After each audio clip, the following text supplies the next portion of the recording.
এই dear viewers, কেমন আছেন সবাই? সবাইকে স্বাগত। আমি Tapu sir, your English mentor. অনেকে আমাকে প্রশ্ন করে কিভাবে স্পোকেন ইংলিশে আমরা আমাদের স্কিল ডেভেলপমেন্ট করব।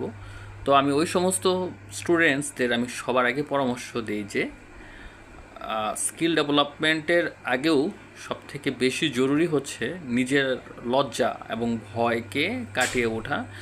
কারণ আমি দেখেছি অনেক ছাত্রছাত্রী স্পোকেন ইংলিশে কথা বলতে চায়, কিন্তু আশেপাশের মানুষ কি ভাববে বা কি মনে করবে, বা তার একটা কথায় ভুল হচ্ছে, এই ভুলের জন্য অনেকে হয়তো হাসি ঠাট্টা মশকরা করে। এই কারণে তাদের মধ্যে আগ্রহ থাকলেও পরবর্তীতে কিন্তু তারা ডিমোটিভেটেড হয়ে যায়।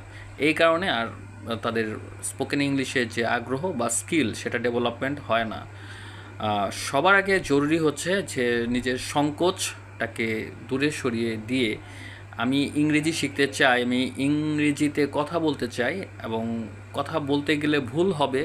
যারা কাজ করে তাদের ভুল হয়, যারা কাজ করে না তাদের ভুল হয় না। তো আপনাকে আগে মেন্টালিটি রাখতে হবে যে আমার ভুল হবে।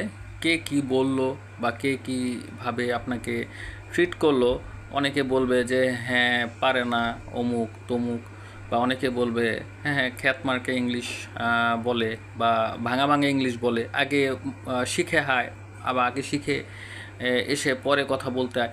এগুলো আপনারা কখনোই নলেজে নেবেন না।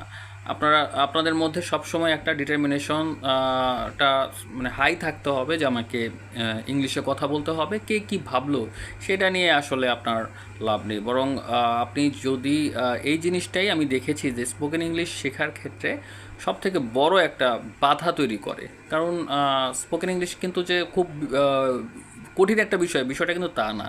আমরা ল্যাঙ্গুয়েজটা ইউজ করি আমাদের কেন কমিউনিকেট করার জন্য, কিন্তু দেখা যায় যে আশেপাশের মানুষ অনেক সময় আমাদের তো এটাই একটা অভ্যাস যে কেউ কোনো কিছু করতে চাইলে তাদেরকে আমরা মানে পেছন থেকে আটকে ধরি যাতে তারা কোনো কিছু না করতে পারে। কিন্তু ওই ধরনের টক্সিক মানুষ থেকে দূরে সরে এসে আপনারা ইচ্ছা করলে একটা গ্রুপ তৈরি করতে পারেন যারা স্পোকেন ইংলিশে কথা বলতে আগ্রহী। তাদের সাথে নিয়ে যদি আপনারা কিছুদিন প্র্যাকটিস করেন বা কথা বলতে থাকেন, ধীরে ধীরে অবশ্যই আপনাদের স্পোকেন ইংলিশ স্কিল ডেভেলপমেন্ট তো হবেই। এবং আমি your English mentor Tapu sir of course আপনাদেরকে হেল্প করব স্পোকেন ইংলিশের ডেভেলপমেন্টের জন্য। আমার যে ফেসবুক পেজ রয়েছে তপু ইংলিশ জোন, এবং ফেসবুক প্রোফাইল রয়েছে সুবিনয় রায় তপু, এবং ইউটিউবে একটি চ্যানেল রয়েছে সুবিনয় রায় তপু নামে। সেখানে আমি নিয়মিত ভিডিও আপলোড করব এবং চেষ্টা করব যে আপনাদেরকে